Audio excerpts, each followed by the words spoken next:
திண்டிவனத்திலிருந்து திரு வேலு அவர்கள் கேட்கிறார். இந்த விநாயகர் சிலை வைக்கிறது கடையில் வாங்கி வச்சா நல்லது, ஆனால் அதை என்னமோ திருடி வச்சா விசேஷம்னு சொல்கிறாளே, அது வந்து ஒரு சரியான முறையா? அப்படி வைக்கிறது விசேஷமாக இல்லை, அதை பற்றி ஏதாவது கருத்து இருக்கா ஆகமங்களில்? ஆகமங்களில் திருடி வைக்கிறது அப்படிங்கிற ஒரு பண்பெல்லாம் ஆகமத்தில் இல்லவே இல்லை.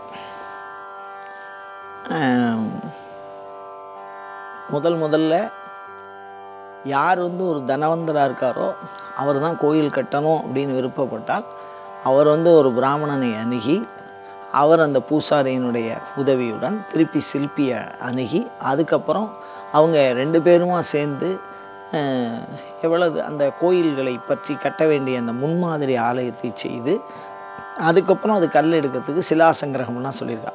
அந்த சிலாசங்கிரகம்ங்கிறது மலை அடிவாரத்தில் போய் யாகங்கள்லாம் பண்ணி இறைவன் அந்த இடத்துல படுத்துக்க சொல்லியிருக்கா. அந்த மலையடிவாரத்தில் அந்த யாகத்தை பண்ணி அங்கே யாகசாலையில் தூங்கும்போது எந்த இடத்துல சுவாமி வந்து சாநித்தியம் இருக்குது அப்படிங்கிறத ஒளி வடிவத்தில் காண்பிப்பார். அந்த இடத்த வட்டம் போட்டு அதுலேருந்து தான் சிலை பண்ண சொல்லியிருக்கா. வந்து திருடி வைக்க சொன்னதாக சாஸ்திரங்களில் இல்லை. ஆனால் இன்னும் ஒன்று இருக்குது. என்ன இருக்குது அப்படின்னா, வெற்றி அடைகிறார்கள மன்னர்கள். ஒரு இப்போ வாதாபி கணபதினு கணபதி இருக்குது, நம்ம கணபதீஸ்வரத்தில் இருக்குது. இந்த ஊர்லேருந்து அந்த ஊருக்கு போய் சண்டை போடுறான். அப்படி சண்டை போட்டால் அந்த ஊரில் இருக்கக்கூடிய மிகச்சிறந்த செல்வங்களை எல்லாம் சூறையாடி கொண்டு வருவது. அந்த மாதிரி வரும்போது ஒரு அற்புதமான கணபதி வழிபாடு அது அவருக்கு ரொம்ப பிடிச்சிருக்கு. அங்கேருந்து அந்த சிலையை கொண்டு வந்து இங்கே பிரதிஷ்டை பண்ணுறார். அது வென்று வருகிற கணபதி, அதாவது போராடி அந்த கோயிலில் இருக்கக்கூடிய விக்கிரகங்களை அதில் இல்லை அந்த அதை மாதிரி எடுத்துன்னு வந்து இங்கே பிரதிஷ்டை பண்ணியிருக்கா. அதுக்கு அடுத்தபடியாக பார்த்திங்கன்னா, இந்திரன் ஒரு யுத்தம் பண்ணுறான். அந்த யுத்தத்துக்கு முசுகுந்த சக்கரவர்த்திங்கிறவர் பூலோகத்தில் இருக்கிறவர், திருவாரூர் பகுதியை ஆண்ட ஒரு மன்னர் அவர். அந்த முசுகுந்த சக்கரவர்த்தி மேலோகத்து இந்திரன் போடுற சண்டைக்கு உதவினார். அப்படி உதவி அதனால் இந்திரன் வெற்றி அடைந்தார். அது வந்து இந்திரனுக்கு நன்னா தெரியும், இவர் ஒத்தாசை பண்ணலைன்னா நம்ம கண்டிப்பாக அந்த அசுரன்ட்ட தோற்று போயிடுவோம். அந்த மாதிரி ஒரு சூழலில் இந்திரன் வந்து உங்களுக்கு என்ன விருப்பமானதை கேளுங்கோ அப்படின்னு கேட்கும்போது, இந்த முசுகுந்த சக்கரவர்த்திங்கிற ஒரு மிகப்பெரிய சிவபக்தர். அதனால் அவர் அங்கே சுற்றி காமிக்கும்போது இது நான் பூஜை பண்ணுற இடம் அப்படின்னு எல்லாத்தையும் காமிக்கிறான் இந்திரன். அதில் அவர் பூஜை பண்ணுறார். அந்த பூஜை பண்ணுற அந்த விக்கிரகத்தை கேட்குறார். அதுக்கப்புறம் அது என்ன சொல்கிறா அப்படின்னா, அவருக்கு அந்த மூல விக்கிரகத்தை கொடுக்கறதுக்கு மனசு வரல. அதனால் அதை மாதிரியே மயன்கிட்ட சொல்லி விக்கிரகம் ஒரு 7 பண்ணி வைக்கிறார், ஒரு 6 அதே மாதிரியே. அதுக்குள்ளே எது வேணாலும் எடுத்துங்க. ஆனால் அவர் வந்து அது உள்ளே இருக்கக்கூடிய சாநித்தியத்தை பார்க்குறார்.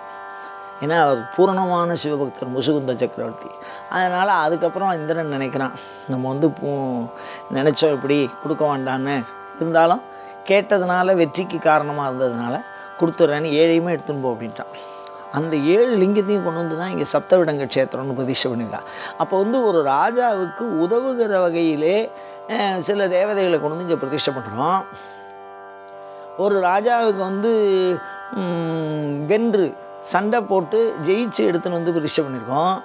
அதே மாதிரி கோயில் வந்து ஒரு இடத்துலேருந்து இன்னொரு இடத்துக்கு வச்சு கட்டுறது அப்படிங்கிறது எப்படின்னு கேட்டிங்கன்னா, கைலாசத்தில் போய் கல் எடுத்துன்னு வந்தா கண்ணகி கோயில் கட்டுறதுக்கு அப்படின்லாம் தகவல் இருக்குது. அப்போ வந்து அங்கே போய் கல் எடுத்துன்னு வந்தான், கல்லை எடுத்துன்னு வந்து சுமக்க செய்து எடுத்து வந்தார்கள் அப்படின்லாம் வந்து கோயில் கட்டியிருக்கான்னு இருக்கே தவிர, ஒரு இடத்துல இருக்கக்கூடிய வழிபாட்டில் இருக்கக்கூடிய அந்த மூர்த்தத்தை எடுத்துகிட்டு போய் இன்னொரு இடத்துல வச்சு கோயில் கட்டுறதுங்கிறது ஆகமத்தில் இல்லை. ரெண்டாவது, நல்லபடியாக பூஜை நடந்துன்னு இருக்கக்கூடிய அந்த விக்கிரகத்தையே நம்ம கலாகர்ஷணம் பண்ணி சாமியை எடுக்கணும், அந்த இடத்துல விட்டு அந்த சாமியை எடுக்கணும் அப்படின்னா மனிதர்கள் அதை அசைக்கக்கூடாதும்பா அந்த விக்கிரகத்தை.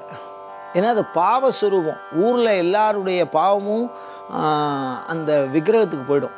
அந்த விக்கிரகத்தில் மந்திரம் சொல்லி அதை எரிப்பா, அதை எரித்து அதை தூய்மையாக அழிப்பா, அழித்ததுக்கப்புறம் தான் அதை எடுப்பா. அப்படி இருக்கிற போது இந்த மாதிரி ஒரு சூழல் அந்த சுவாமியை வந்து இடத்த மாற்றணும், ஒரு இடத்துலேருந்து இன்னொரு இடத்துக்கு மாற்றணும் அப்படின்னா மனிதர்கள் அதை ஆட்டி அதை துன்புறுத்துவதில்லை, அதை பசுமாடை கொண்டு இழுக்க செய்வார்கள்.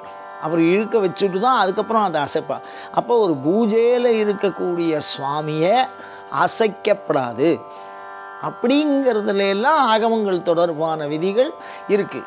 இந்த மாதிரி ஒரு திருடி கொண்டு வைப்பது அப்படிங்கிறது ஆகமங்களின் வழி பரிந்துரைக்கப்படவில்லை.